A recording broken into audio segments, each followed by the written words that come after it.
your name? Hi, I'm Nikita. And what's your profession? I'm a teacher by profession. Okay.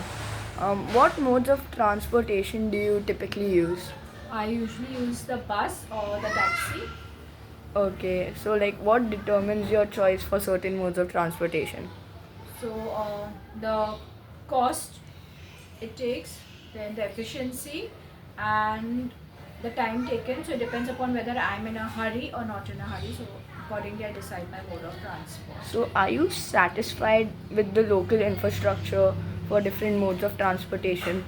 Yeah, the infrastructure for the transportation are pretty good. Do local modes of transportation suit the needs of people in your region? Yeah, the connectivity is quite good. So even if a person wants to go by train, the connectivity from the bus stations to the train are good. So yeah, it's pretty good. What are the fastest and most convenient modes of transportation in your region? The fastest is the taxi, but which is expensive. So I think people would go with the bus and the train. So, how do people in your region usually travel to and from their school or place of work?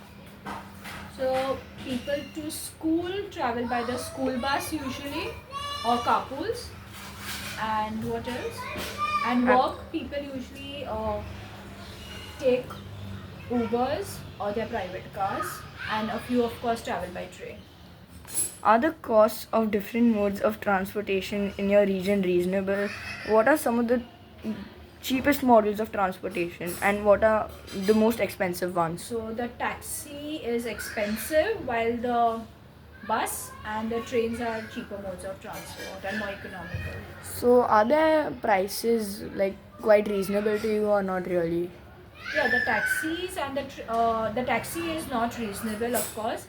For a daily use, the bus and the trains are cheaper Is and it more. common for people to share private means of transportation in your region? If like not, then why? And No, people usually don't share means of transport unless children going to school. So yeah, they have a carpool, or very few people, like for offices they carpool. Otherwise, usually people are using their own private cars, or even if they're traveling by Uber or taxi, they usually don't carpool. so like, why do you think it's like this? Because of different time schedules, and usually people don't like to travel with others so much. If it's family, they do travel, or if it's friend, but otherwise they usually don't get into carpools. Thank you. Welcome.